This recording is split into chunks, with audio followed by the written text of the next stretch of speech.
Hiningi na ng NBI ang tulong ng Interpol para sa mas malalimang investigasyon sa 4 na taong naaresto dahil sa droga sa Makati at Bonifacio Global City kahapon.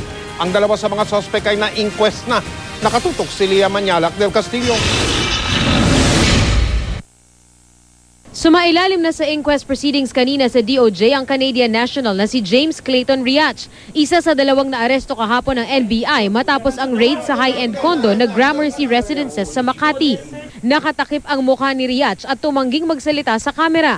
Kasama niyang na-inquest si Ali Memar Mortazavi Shiratzi na naaresto kasama ni Riach kahapon. Reklamong illegal possession of dangerous drugs ang isinampal laban sa dalawa. Pero dahil tumanggi silang dinggin ang reklamo sa isang preliminary investigation, diretso ng isasampa ang kaso sa korte. Nakatakda rin sumailalim sa inquest ang 2 Phil-Canadian na kinalalang sina Christian Holaso at Brian Espadilla.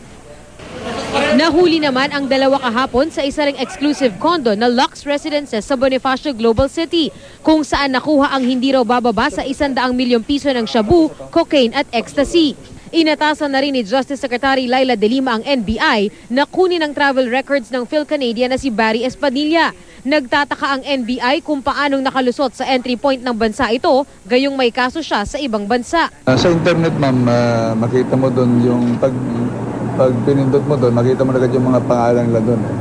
Na nagkaroon sila ng record sa Vancouver, Canada.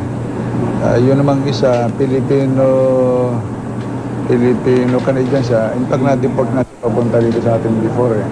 If you have not done so yet, let's get the travel records of these guys from BI. Kung gumamit sila ng, baka iba-iba rin naman. Hiningi na rin ng NBI ang tulong ng Interpol para makakuha ng iba pang impormasyon tungkol sa dalawa. Lumalabas daw na sinusubukan ng grupo na mag-operate sa Pilipinas. Target daw kasi ng mga suspect na magsimula ng distribusyon sa Asia. Hinala pa ng NBI, konektado ang grupo sa isang Mexican drug cartel. Yung mga suspect naman, yung 2, yung sa may yung Lux Residence, inadmit naman nila na yung nagpadala ng items are drug groups from Mexico. Through parcel ito, yung through parcels, and nakakonceal yun doon sa mga lalagyan na kahit x-ray ay hindi madidetect. Lia Manialac del Castillo, nakatutok, 24 oras.